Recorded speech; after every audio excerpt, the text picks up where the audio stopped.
হাতে সবসময় mobile phone থাকে আমাদের, তাই না? কারণ আমাদের কাছে এই মোবাইল ফোনটা প্রয়োজনের থেকে প্রিয়জন হয়ে উঠেছে। সাবধান, তার কারণ এই প্রয়োজন থেকে প্রিয়জন হয়ে ওঠা মোবাইল ফোনটি নানা বিপদ আমাদের ডেকে আনছে। আপনি জানেন এই মোবাইল ফোন কতটা খারাপ? কি বিপদ আপনি ডেকে এনেছেন আপনার অজান্তে ইতিমধ্যে? জানলে এখনই দূরে সরিয়ে দেবেন আপনার মুঠো ফোনকে। মোবাইল থেকে কতটা বিপদ জানলে সত্যি শিউরে উঠবে। মোবাইল ফোন কাছাকাছি রাখলে সবচেয়ে বেশি ক্ষতি হবে আপনার শরীরে। হতে পারে স্তন ক্যান্সার। মোবাইল ফোন বন্ধ থাকলেও তার থেকে ক্রমাগত ক্ষতিকারক রেডিয়েশন বেরোতে থাকে, আর যা মহিলাদের পক্ষে ক্ষতিকারক। অনেক সময় কথা না বললেও মোবাইল ফোন আমাদের আশেপাশেই থাকে। কখনো ঘুমন্ত অবস্থায় বুকের উপরে রাখি, কখনো আবার ওই যে হাতের মুঠোয়, যা বিপদের কারণ। গবেষকরা জানাচ্ছেন ফোন থেকে বের হওয়া রেডিয়েশনই মিশছে আপনার শরীরে, আর সেখান থেকেই স্তন ক্যান্সারের সম্ভাবনা আরো জোরালো হচ্ছে। রেডিয়েশন ক্ষতি করছে পুরুষদেরও, কারণ মোবাইল ফোনের বেশি ব্যবহারের ফলে কমতে পারে পুরুষদের যৌন ক্ষমতা, রোগ প্রতিরোধ ক্ষমতাও কমবে ক্রমশ। এখানেই শেষ নয়, চোখ দিয়েই তো আমরা দেখছি, তাই চোখের উপর মোবাইল ফোনের এই রেডিয়েশনের প্রভাব মারাত্মক রকম পড়ছে। বেশি ফোন ব্যবহারের ফলে কমতে পারে দৃষ্টিশক্তি, শুকিয়ে যেতে পারে চোখের জল।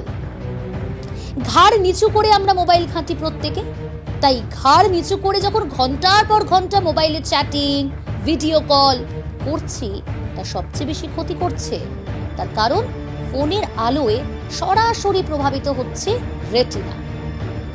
মোবাইল ফোন দিনের বেশিরভাগ সময় বেজে চললে মস্তিষ্কে প্রভাব পড়তে পারে, আর যে কোনো সময় মস্তিষ্কে রক্তক্ষরণ হওয়ার সম্ভাবনা থাকছে। এখানেও শেষ নয়, ত্বকের অ্যালার্জি কিংবা ব্রণ। হ্যাঁ, এটা আপনার কাছে নতুন নাও মনে হতে পারে যে আমি কি কথা বলছি, ব্রণ হবে, অ্যালার্জি হবে। হ্যাঁ, এটা সত্য। গবেষণায় দেখা গিয়েছে মোবাইল ফোন ব্যাকটেরিয়া এবং জীবাণুর প্রধান বাহক। কারণ আমরা এখানে সেখানে মোবাইল ফোনটিকে রেখে দিই। হাত থেকে প্রথমে হাতে রাখি, তারপর হাতে ব্যবহার হয়ে যাবার পরে কোথাও একটা রেখে দিলাম। বিশেষজ্ঞরা এখানেই জানাচ্ছেন যে এই মোবাইল ফোনটি ব্যাকটেরিয়া এবং জীবাণুর প্রধান বাহক। বিশেষজ্ঞরা এমনকি মোবাইলকে পাবলিক টয়লেটের চেয়েও বেশি অস্বাস্থ্যকর বলছেন। আমরা কখনোই বুঝতে পারি না যে আমরা আমাদের শরীরে কতগুলি জীবাণু প্রবেশ করিয়ে দিচ্ছি, আর যার ফলে ত্বকে অ্যালার্জি বা ব্রণ হচ্ছে। এছাড়াও থাইরয়েড, ক্যান্সার, লিউকোমিয়ার মতো কঠিন রোগ ডেকে আনছে মোবাইল ফোনের মাত্রা অতিরিক্ত ব্যবহার। সমস্যা কোথায় এবং সমস্যা থেকে সমাধানের পথ কোনটা, সেটাও জানাবো। সমাধানের পথ একটাই, আর তা হলো মোবাইল ফোনের কম ব্যবহার।